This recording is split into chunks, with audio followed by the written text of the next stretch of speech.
It's intermission time. It's great to get out to the movies.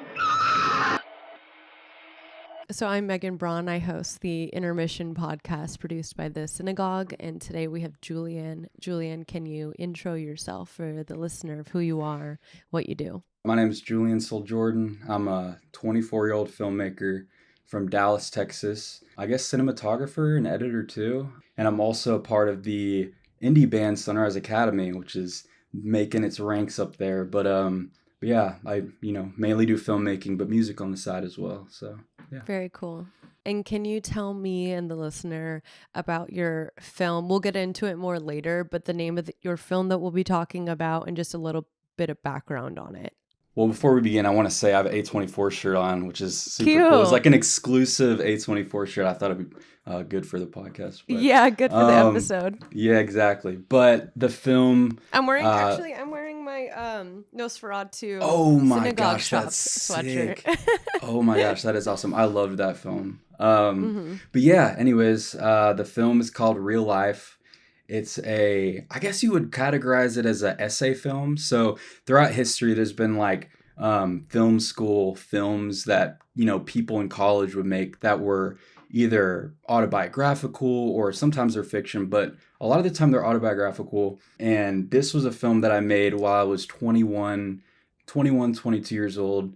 It's a coming of age film. It's a movie about making a movie. I know that there's a lot of those that have been done, and but this one is particularly very meta in its premise, and I made it alone. It's a one-man crew film. I shot it and directed it, I guess, and edited it, and I starred in it, and it was really my film school, and it taught me a lot about filmmaking, and it was it was a really very intense experience making that movie. And I had submitted it to a bunch of film festivals thinking like, man, I'm about to walk the red carpet of Sundance with this. but that didn't happen. And it was actually rejected by a bunch of film festivals, every single one I had submitted to. And I was like, dang. And I started to realize like, well, it's not because of the film, it's because the film industry, it's about buying tickets, and who wants to see a film about a kid they don't know? But that's just how it works, But I was able to, reach out to some people, and it got us some really cool publications and opened some doors for me. But yeah, it's a coming of age film about, trying to figure out what it means to enter the real world, I guess you would say. And it was really a beautiful experience making that movie. And taught me a lot. Very cool. Yeah. Yeah, and I have a ton more questions on it, but that's perfect just to give like a little bit of context to what we'll be chatting about. For sure. And this is a question that we ask every guest that comes on the show. If you were to pick a film that describes your life right now, what comes to mind? I feel like lately I've been thinking a lot about, because I am 24, I had turned 24 this August. And I had always heard of a quarter-life crisis growing up, and I was like, what's that? And it's not that I would say, it's a very quiet thing that happens, where you're kind of just starting to think about time and your relationships and what things mean. So, man, the first one that comes to mind is maybe The Tree of Life by Terrence Malick. Like that film. Yeah. I remember watching that film in high school, and it was very... I think maybe I was a little too young when I watched it. I think I was like 14 or 15 or 16. And I just remember the main thing is seeing like a bunch of planets and like, Brad Pitt walking. But watching it back, it's one of those movies that I feel like I can kind of watch and find comfort in, if that makes any sense. Yeah. And yeah, I mean, I'm kind of I'm in a place right now where I feel like I'm asking myself, what not really the purpose of life, but more so just, I feel like I'm kind of filtering everything that I see through a very, I don't even want to use the word existential lens, but more so I'm kind of looking at things very deeply and thinking about just the enormity of time and death, but not in a bad way, just kind of what that means, what it means to grow older, what it means to exist, I guess. And I feel like this is very fitting for, being 24 and 25. You start to ask those questions. But Yeah, I feel like that was a depressing answer, but I don't know. That's definitely the film. Yeah, you're at a very transitional time that makes a ton of sense to me. I was just thinking, I think that you're the second youngest person we've had on the show. I could be wrong. Awesome. It's fun having like young filmmakers. There's a lot of different perspective switch because a lot of our guests are people that have been in the industry for quite a bit, and so their mentality is just quite different. Absolutely. And I feel like that's a really cool thing that I've been, starting to realize is like, I mean, that's the one thing that I feel like this movie really opened. It's not that I didn't understand the ins and outs of the industry and like the people that were within it, but like I think that this film, Real Life, particularly like really gave way to like being introduced into the film world. Like, I mean, even this podcast, like just being introduced to this and being introduced to young filmmakers my age and just what it means to kind of enter that scene. And it's honestly super welcoming and really kind. Like I've been kind of connecting with a lot of really cool people, and it's really exciting. I feel like there's a really cool atmosphere on Instagram right now of a lot of people that are in the film world, but yeah, it's been cool to talk to young filmmakers my age for sure. Okay, so now to get into your general film taste. Speaking of what you've been watching recently, what is the best movie to you that you've seen recently? Okay, so this is a strange answer, but I, for some reason, this is just kind of a random answer, but I got really fascinated with Basquiat by Julian Schnabel, but that film particularly, I know it's not a recent film, but it had just came to the Criterion Collection, I think last year, and something about it, I don't know, I first watched it a couple years ago, really late at night, and I was like, oh, that's pretty good, like, and then I started seeing clips of it online, and I guess it's just, the whole idea that it's about a young artist in New York and he's trying to find his way and but just the dialogue in it and the way that it's composed and like just the performances by Jeffrey Wright and Benicio del Toro I don't know, it just was really, and David Bowie's in the movie as Andy Warhol, which is awesome. But that film particularly, I'm not sure why I've been really stuck with that film lately. Just kind of think about it a lot. But other than that, like for this year, I think the film that I've been really digging, I need to watch it again because I watched it at a sponsored screening. Dallas International Film Festival did a sponsored screening, but it's One Battle After Another by Paul Thomas Anderson, and I really loved it. But I was like in the theater and these people were having a conversation the whole time I was watching it, and I was like, I gotta watch that again. But that was a really dope film, and that's one that I've been kind of thinking about a lot. Those are two different films, but yeah, those are two that come to mind. Yeah. Sweet. I was just thinking to myself, this is super tangential, but there's been kind of a bit online about, this is very niche. I bet people listening are like, I have no idea what I'm talking about because I'm getting fed these videos on social media, but like the douchey guy that's like millennial, like lives in New York, LA, and like he's trying to be a painter, but all of his paintings just look like knockoff Basquiat paintings. Yeah. And like I think it's so funny that and they're always like white guys too. Or like stealing off of his aesthetic. Yeah, exactly. I've seen that for sure. It'll be like the canvas, and they'll be like, "Tell me what you think," and they turn it around, and it's just a Basquiat. Yeah, you're like, bro. Yeah.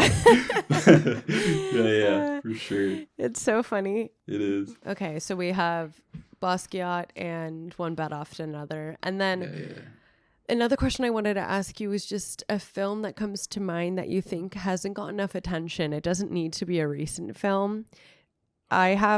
Some of these I have answers for myself that I've added in case you can't come up with things, but I'm curious if any movies come to mind. Well, I want to hear what you have to say because I'm curious of what you think first. Well, I have two here, and one I actually haven't even seen, and that's why I wrote it, because I was like, oh, I mean, it didn't get the attention it deserved because I haven't seen it. Mm-hmm. But the film Short Turn 12, did you ever watch that? That is so crazy that you just said that. Literally 20 minutes ago, I was just researching that movie. Literally, Really? like in my kitchen, I was making pasta just looking at it. Why? I don't, because okay, so I was looking up, or I had just listened to a podcast with Ryan Coogler and what's the director's name that directed Short Term 12? I'm completely blanking out. But I don't have it here. Let's see. Dustin Sure. Daniel Cretton, I think is his name. I'm looking it up. Short Term. But anyways. Dustin Daniel Cretton. Yeah, okay, yeah, I just totally butchered Yeah. that. But I was just listening to a podcast with him last night, and I'm trying to work on a story right now that has something to do with some themes of that. But I was looking on Letterboxd a second ago, and that popped up. And that is so bizarre that you say that. That's very random. But that film is beautiful. That film really shook me when I was in high school. It stars Brie Larson and Rami Malek. I'm surprised I haven't seen it. But anyway, so I added that here. That's awesome. And then it's one beautiful. that I've actually seen, I put Waves. It's an A24 movie. And I've Waves talked about it a lot on the podcast, but Waves is wonderful. That was a film that, okay, so in high school, I keep saying high school. I don't know. I think I had like a really big like era there, but in high school, I remember I was kind of like religiously trying to find filmmakers' emails and email them. And I had found, or someone that was friends with Trey Schultz had sent me his old email. I don't think it's active anymore, but he was my pen pal for a little bit in high school, and he was really sweet. nice. And I remember was talking to me about Waves, and I feel the same way. I remember seeing that movie and being like, that film is so cool. And then it's not that it like disappeared, because it's still a very appreciated movie, but I definitely flew under the radar, you know? I just looked this up because I wanted to make sure I was saying the right thing. But that director, I was so bummed. I normally don't really talk about movies I hate, but like, I'm not going to lie, like his new movie, the one with The Weeknd, Hurry Up Tomorrow. Oh, Hurry Up Tomorrow. I feel bad even putting this out into the world, but like potentially my least favorite movie ever. Like, and did you see it? No, I didn't see it. Like, ever. Really?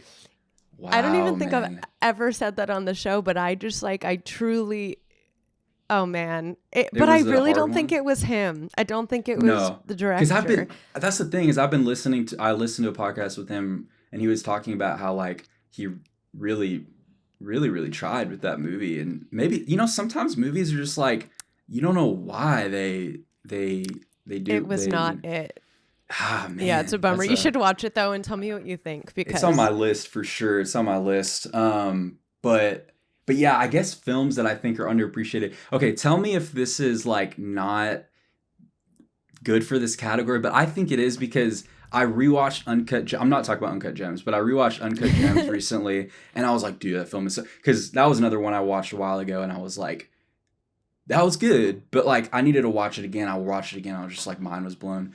But Good Time by the Safdie brothers, I think, is one that is far more underlooked than Uncut Gems, and I think that film is so good, man. That movie is so good. That film was really, I remember that was one of those movies that, and correct me if I'm wrong, if this is a film that is like maybe not as appreciated as it is. I talk to so many people, and I always say like, have you seen Good Time? And they're like, no, but I've seen Uncut Gems. I'm like, you gotta watch Good Time and their other older films. But I remember that was a movie in high school that I watched that really kind of changed the way that I perceived like how the camera could move in a film. Like it was very, the shots were so close up, they were gritty, and it really kind of, I loved that movie, and it did its thing, but I think it's not talked about enough. I think that film's a masterpiece.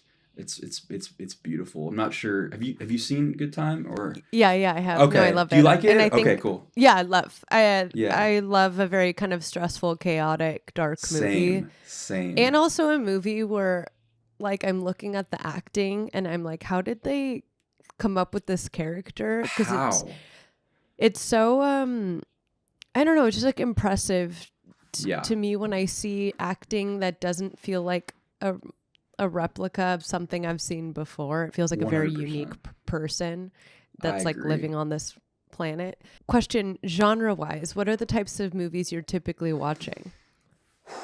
So lately I've been, I think that whenever I get into this place where like, because I've been doing a lot of like editing or like, you know, movie making, whether it's editing or shooting something for someone or just working on whatever. Typically, whenever I'm in that headspace, I tend to gravitate towards comedy just because it's a little bit easier for me to like not think about the movie. I remember I was like reviewing movies on Letterboxd so much, and I would watch a film and be like, I would just think of the technical aspects of the film. And I remember it bummed me out. I was like, man, but comedies for some reason were never that for me. It was always pretty easy for me to watch a film, but I've been watching a lot of comedy lately. But in terms of film, in terms of genre that I'm really, really drawn to, or genres that make me feel a little bit more than that is, I guess, drama for sure. I'm really drawn to like a good drama. Like I watched Past Lives not too long ago, and I thought that was super, super beautiful. It made me think a lot. I love a good adventure movie. I just watched The Goonies again, which is such a classic movie. It's one of those films that whenever I was a kid, I loved, but I haven't revisited. And sci-fi for sure. I guess film genres that I can really kind of kick back and not think about too much. At least whenever I'm in this period of like intense work. But whenever I'm not, I'm, super drawn to a good drama for sure. And since your film is like definitely considered micro budget, what are some low budget films that you found inspirational and kind of a blueprint for you? I will say this before any of the other movies. This is going to sound funny, but I remember I was trying to figure out what I wanted to make next. Like in 2021, it was after COVID. It was kind of a weird time because I graduated in 2020 in high school in front of my computer, and I didn't have, that spark that I had the years prior. And I was trying to figure out, what do I want to make? What do I want to make? And I knew I wanted to make something maybe about myself and what it felt like to be my age. And, but I wasn't sure how. And I remember one night, me and my dad watched Inside by Bo Burnham. And I was That's like, exactly what I was going to reference about yeah, your film. yeah. And so I was like, I love that he made it alone. And I was like, I just want to see if I can do that. And I did. But, I think that was one that really was inspiring to me and inspiring to a lot of people. I think during that time really helped out a lot of people. But in terms of just technical stuff and, the whole kind of, I guess, way that I crafted it, that was one. But then there's this film that, what's funny is I haven't even watched it. I bought it on DVD because it's rare to find, but it's called Tarnation by Jonathan Cowett, I believe is his last name, but premiered at Sundance in 2004, I think. And he made it for $200 and he edited it in iMovie. And it's just made up of like archival footage and just him like on his MacBook and stuff like that. And I found that to be super inspiring to me for sure. That was one that I thought was really beautiful. And obviously like Linkletter's earlier films, there's this one film that he made because a lot of people think that his first movie's Slacker, but his first movie is actually this film called It's Impossible to Learn to Plow by Reading Books. And it's literally just him for like 80 minutes, like walking around and like going on trains and like just cool shots.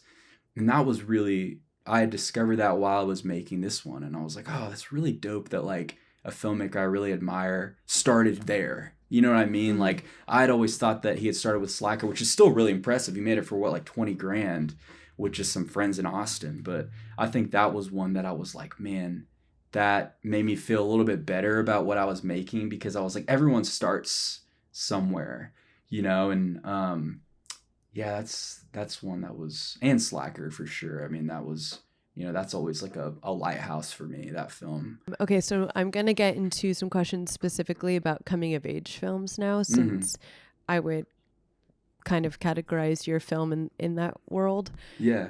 Do you have a film that comes to mind where you feel like this is kind of a definitive coming of age movie? And then do you think it's accurate? Do you have any films that you felt like this is such an accurate portrayal of that period in our lives. Okay, so this is where I made the list. So I'm looking at my list right here. Okay. I remember I saw Stand By Me when I was 15, and that film, I was a Boy Scout when I was younger, and I became an Eagle Scout when I was 17. And that film specifically really reminded me of what it felt like to be 12, 13. I'm And gonna look this movie up, Stand By Me. and entering that kind of age Mm-hmm. of childhood, and I just thought that that film is absolutely beautiful, and it's kind of that the Oh, ending. River Phoenix. Yeah, River Phoenix is in that, and that film really just rocked me. Whenever I was younger, it made me feel all sorts of things, and I think that's a definitive, perfect coming of age movie. Obviously, Boyhood by Linkletter is one that I think is just obviously captures 12 years of someone's life. Like when you watch that, you're like, yeah, that's me. Dazed and Confused is one. That's another Linkletter, obviously. He's the master of coming of age. That's one that feels very much how it feels to, be done with your senior year of high school. Obviously it's set years ago, but I think that was one that I just I love that film a lot. Man, I want to say Superbad, but that's like I don't really have too many. I'm not super, I don't have too many memories that correlate with Superbad, but it does capture that essence of that coming of age essence for sure. And it's the Superbad funniest definitely. film. That's one of my favorite movies, and like So good. I'm younger than them, but like that high school experience was still very, I would say, similar to my high school experience, and like Okay. house parties and stuff, and Yeah. like going to the liquor store, like all of that was so Yeah. funny. I had Yeah, some yeah. here for myself, like obviously I feel like every girl that's my age would say like Lady Bird, or So 20th good. Century Woman is a good one. Perks of Being a Wallflower came out, I think, when I was in high school, but that was like a book we were all reading when we were young. That movie specifically has one of the most beautiful endings that I've seen, and that ending gives me chills every time they're in the tunnel and they're driving in the tunnel. Oh, it's so good. But Yeah, that's definitely a movie that puts me in a time and place of like absolutely. that period of my life. Also, just because when I watched the movie, I was thinking of the book as well. Or even, I mean, he's a bit canceled, but Palo Alto, James Franco. Yeah. I'm from the Bay Area, so like any movie that feels any tie to the Bay feels nostalgic for me. Yeah.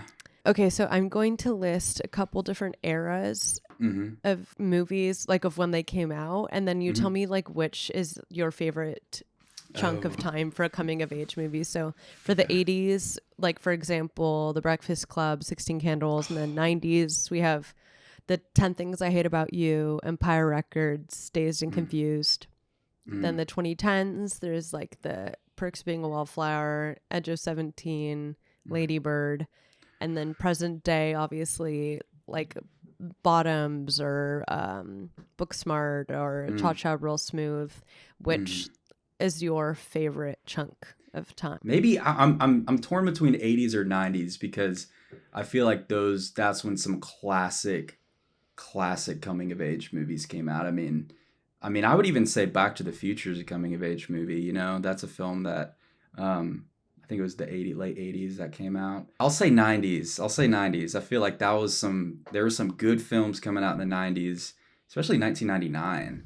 Like there was a bunch of great films that came out then. And I'm not even sure if you would categorize, like, one of my favorite movies is The Sixth Sense, and that's sort of coming of age. Maybe I'm like being too broad there, but I don't know. I think 90s has some banger coming of age. Have you ever films for seen, sure. it was one of the ones I listed, have you ever seen Empire Records? It's like one of my favorites. That's one I've never seen. You should definitely watch. It Okay. takes place in a record store. It's like all these teens that are working at the record store. And Oh, that sounds wonderful. when I saw it for the first time, I was like, this is very cool. Just good music references, good outfit references. It's a sweet movie. Yeah, I think that I'm going to go with 90s because I think that's also when like a lot of cool low budget movies were being made. Like was Clerks made in the 90s? Okay, Clerks, Robert Rodriguez did El Mariachi in the 90s, and just like their style of filmmaking felt very coming of age too. Like they were all in their 20s, you know, making these films and kind of coming into their own during that period, and that was a very exciting time, I think. I mean, I wasn't born, so I don't know. But Okay, so now we're going to get into your film, Real Life. Can you, I don't remember if you did this at the top, can you say like a brief description of the film? Yeah.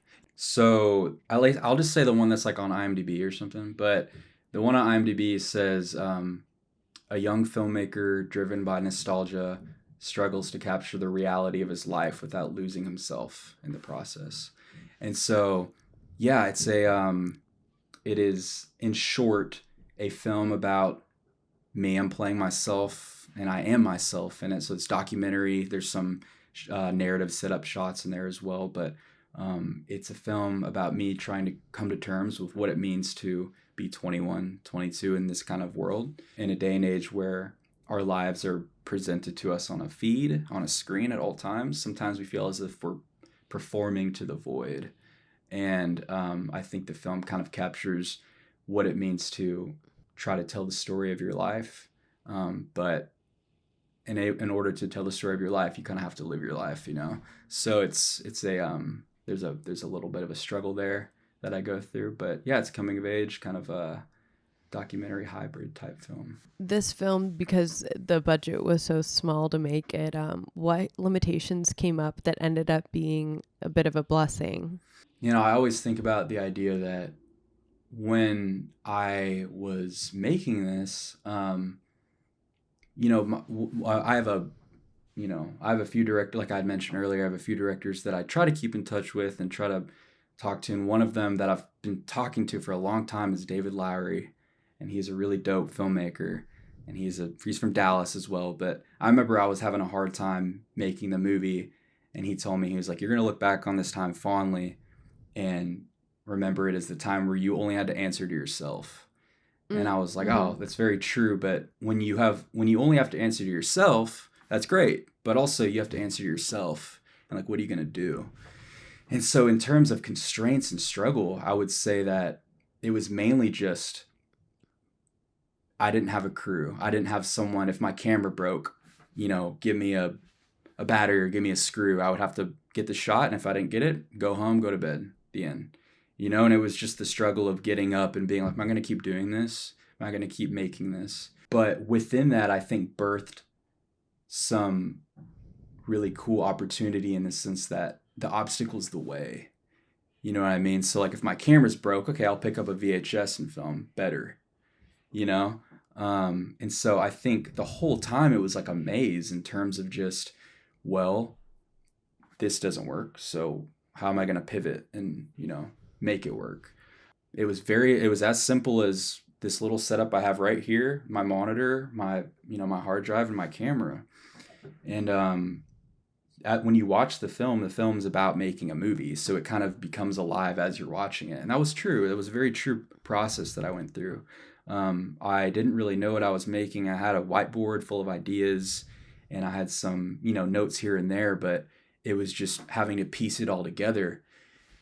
And within that, I think the story, you know, kind of came about, which is trying to make a film out of nothing and hence trying to make a film about your life and what that looks like. And so, yeah, I think, you know, just honestly, when I look back in retrospect, the constraints were the best part. I think that if maybe I had more money or something, like I maybe it wouldn't have been as authentic, which is weird to say because like there are plenty of films that have big budgets that are very authentic, but I think for this one specifically, it needed to just be me with my camera, you know?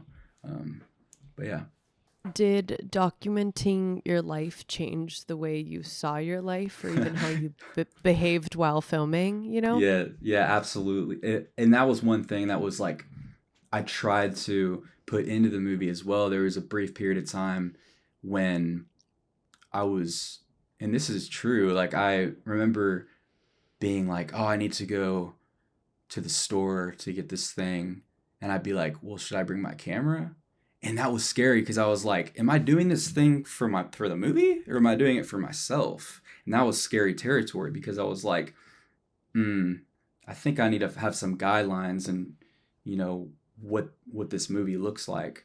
And, you know, I think that in order to capture like more authentic things, even like with my friends, like, because, you know, when you have a big camera, people start to perform or people start to pose. And when you watch the movie, there's a lot of GoPro footage and VHS footage of my friends like playing beer pong or like at parties and stuff. And they didn't care because I had this little camera with me, and they just thought, oh, he's just, you know, vlogging it or something. But yeah, it was really odd, the entire process of it. And I had to figure out it was a very fine line, trying to figure out, okay, what's the film and what's not the film. And maybe I was being dramatic about it, but you know, it was I don't know, it was interesting. It was very interesting. At any point did you feel like I don't want to complete this project, I don't know entirely what it is? For sure. I mean, there was definitely points where I would watch it, and because I think, you know, I was at the age where like and every artist or filmmaker goes through this, is you have an idea, but maybe your talent hasn't lived up to it yet. And so I would have these abstract ideas that made sense to me, but when I watched it, I was like, damn, like that is not what I'm trying to get across. And that was pretty devastating, because you're like, what in the world am I doing? Like, what am I doing right now?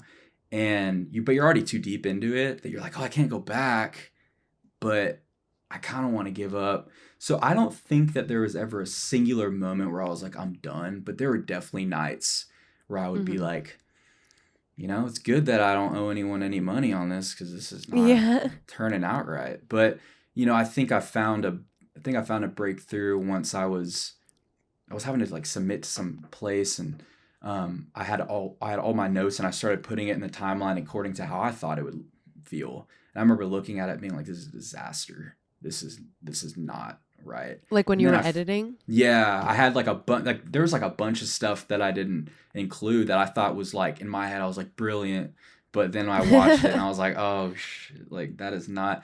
And so then I had to find the rhythm. So when I watch it, I'm like, yeah, like that's it. But I'm also like, but there's so much that I didn't include. But that's why I'm excited for the next films to like have a little bit more authorship over it and being able to craft it instead of letting it come to me, if that makes any sense. But for sure there was doubt, man. I mean, when you're alone, you don't have, and I think for a while I was like trying to make it a secret or something, like I wasn't telling people. And then I remember someone being like, why are you doing that? And I was like, yeah, I don't know why I'm doing that. But so it helped to like talk to people about it. But yeah, doubt for sure. Sorry, I'm realizing my questions are sounding like negative. Like you made a really cool thing. No. Really cool thing. And I admire anyone who like has an idea and follows through. Like my biggest pet peeve in life is when people say they're going to do something and they don't do it, especially a creative endeavor. Like what sets people apart from the rest are those who do.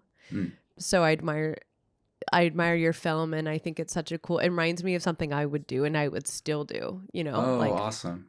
Cool. I love that. Question in regards to applying to film festivals, because I feel like this is a common thread I hear about people that come onto the podcast or even like listen to the podcast, is just the occurrence and common experience of getting denied from film festivals. How'd you deal with that? And like any tidbit of advice for the listener? Sure. Well, I will say, and this is something that obviously I think, you know, a lot of people say, but the film festival rejection letter does not determine what you made. Like, it's bigger than that. If festivals were solely based on what people submitted, you'd be seeing a lot of different movies in that program, and a lot of because they have to make a program, you know, it has to, you know, kind of be in that hemisphere of things kind of sort of feeling similar. But just when you get those rejections, don't allow it to, you know, kind of sway your perception of what you made. I think for me, it did a little bit. And I was talking to Frank Mosley, who He was on the podcast a while ago. I remember I was going back and forth. Every time I'd get a rejection, I'd screenshot it because I was new to this. I'd be like, dude, and he'd be like, I'm sorry. Like, and he works in admissions for a festival, right? Yeah. Yeah. No, I think he does Slam Dance or something like that. But something, yeah. Yeah. Okay. So that was one that was the first one that I had submitted to. I was like, this movie's perfect for that. But then I remember getting the rejection letter for Slam Dance and crying because that was the one that I really wanted to get. I really had looked up to that. And because, you know, when you can look at the analytics of your Vimeo or whatever, I don't encourage anyone to do that, by the way. It'll just drive you nuts. But I remember it had been watched like 4 or 5 times in California. And that's like a good sign, like fully all the way. And I was like, oh my gosh, like it's better. I remember I got that rejection. I remember crying and I remember being upset. And then the next one came in and I was like, okay. The next one came in.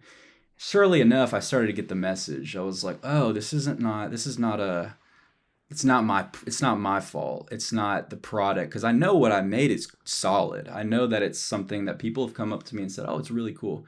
But it's, you know, this industry, it's big. And, I've learned that, you know, it's my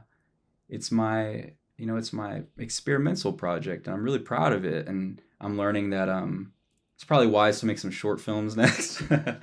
But, you know, that this one taught me a lot. So yeah, advice for anyone, just it's cringe, but you just gotta keep at it, man. Like you can't let those things determine how you believe yourself as a filmmaker. If anything, like I remember I got my first few rejections and I pinned them to my wall. I had them on my wall and I would look at them and I'd be okay, like, why didn't I, you know, get into these places? And what's really cool is nowadays, you know, there's different avenues. Like I put it online and it got me some cool opportunities. And so just don't give up. Just keep at it. And it sucks. You got to feel it. But within a week, that feeling will go away usually. Mm-hmm. Okay, now we're going to get into a little game. I called it Music Film Scenario. And you're going to say a movie that correlates with the like genre, like song vibe that I'm saying. So music to movie, connecting it because you're a musician. So I'll start with the first one. So it's a dreamy late night song. What is a movie that has that vibe to you? Oh, Midnight in Paris, probably. That's my boyfriend's favorite movie. Oh, really? It's funny. He is not a movie person. No, it's great. It's a great film, but that was the first one that came to mind. No, it's a great movie. It's just funny to me because he's like the kind of person who will rewatch like 5 movies 50 times, and that happens to be one of them. I've joked about having him on the podcast. It'd be like 5 minutes long. So there's nothing to say. That's funny. A chaotic, messy, youthful vibe. This is a crazy one, but I mean, I'm really pushing it with this answer, but Kids by Larry Clark. Mm-hmm. I mean, that's a very chaotic, that kind of is the epitome of what that is. I think I've only seen that film once and I was like, I don't know if I can do that again, but it's, I mean, beautifully shot, chaotic film, but that comes to mind. Yeah, that's a great answer. My answer for this would be the movie 13. Have you ever seen that? Oh, that's on my list. I've never seen it. Check it out. Yeah. Okay. It's definitely not like, I would say, like a relatable experience for you, but it's good. It's really good. Okay. Then we're going for like a more emotional suburban melancholy. What's that one film? A Different Man by the Coen brothers? Is that what it's called? No. That's the one with Sebastian Stan. Sebastian Stan, yeah. What's the one was that the movie you were thinking of, or you're thinking of a Coen brothers movie? No, I'm thinking of a Coen brothers movie. I don't know. That was the first one that popped in my mind because the poster's him on A Serious Man. A Serious Man. Yeah. He's like on the roof, right, of the house. Okay, that's the first one that comes. I don't know why that popped in my head, but I remember that movie kind of giving me some melancholy vibes. It's definitely funny, but the ending of that movie, you're like, whoa, like that's a deep ending. Next, we have Intimate and Confessional. Her by Spike Jonze, maybe. My answer for this would be Morgan Caller. On the show, we have, if a guest isn't promoting their own film, they come and bring a film they want to talk about. And so Morgan Caller was a previous guest film choice, and I watched it for the episode. Oh, awesome. I was so glad to have watched it. I haven't seen that film. Awesome. Ethereal, nostalgic heartbreak. A ghost story. Oh, right? Nice. Yeah. Yeah. For sure. That's a great answer. Ooh, I have that film is Blue great. Valentine. Oh, okay. I'm sorry. I've never seen it. Oh, wow. I don't know why. Very good watch. Okay. Very good watch. Definitely check it out. Okay. It's frustrating. It made me very frustrated about love. Okay. It's on my list. Exhausted, contemplative, neon lit. Okay, wait. Do you have an answer for this one first? Because I might want to hear your answer first. Drive. Okay, that's like the perfect answer. Dang. Okay. Only God Forgives. It's his second film, right? All of his covers of his films are very neon-y. Like neon. Yeah. That was a perfect answer. Yeah. Neon Demon is literally one of his other films, and that neon lit was one of the descriptors. So that was a great answer. Part 2, I don't know if this is allowed, but I want to say Nightcrawler might be my second choice. Oh, that's it. That's also a really perfect answer as well. Okay, yeah. cool. It's similar to Drive too. It's such a good film, man. Yeah, that fits really well. Okay, so to wrap us up, can you just tell the listener and myself what's next for you with either your film or your music or both or neither? Absolutely. Yeah. So there's nothing new. I'm just playing. The film, it's out. It's been out for a little bit. You can, if you just go to my website, Julian Sol Jordan, you can find her on my Instagram. But what's next is like, I'm trying to make a new short next. I want to make, my goal is to make 2 to 3 new shorts within like the next year and a half. I'm aiming for 2, but that's a lot. Yeah, I already have the next one written, and it's really simple. It's me and my cousin. It's just us in the movie. So that one's really simple, but I want to make one more next year. And so that's what's next in terms of filmmaking. I have a much larger script that I'm trying to write, and it's one that I've thought about for a long time. But yeah, so there's that, and then I'll be going to Sundance in January, which is awesome. And I'm trying to, see some movies there. In terms of music, me and my friend, I actually live with my bandmate right now. He's in the other room. We're going to work on some music after this, actually. But we have a record that we're working on, and trying to have that done by the spring. And so yeah, I'm just trying really hard to network and do cool stuff like this, and just keep the fire alive. Very fun. Yeah. Okay, I'll end it with, can you give us a movie or an album you think listeners should go listen to right after listening to our episode? Watch Romeo plus Juliet by Baz Luhrmann. Very, very cool film. DiCaprio's in that movie. I've seen about 70% of it. I don't know why I haven't watched the last 30%, but I thought that movie was so cool. My family has always loved that movie for some reason, but that's a really interesting film to kind of expose yourself to. They all speak Shakespeare, but it's set on Venice Beach, modern day, and it's really awesome. Album, listen to 2 Star in the Dream Police by McGee. I think that album is super great, and that was my favorite record of the year for sure. I thought it was really beautiful and kind of underlooked, definitely. Sweet. Yeah. Well, thanks for coming on, Julian. I really appreciate it. Thank you for having me. This is awesome. Good evening. If you enjoyed this episode, be sure to leave us 5 stars on Spotify, Apple, or wherever you get your podcasts. To stay in touch, follow our Instagram page at It's Intermission Time and share with your friends.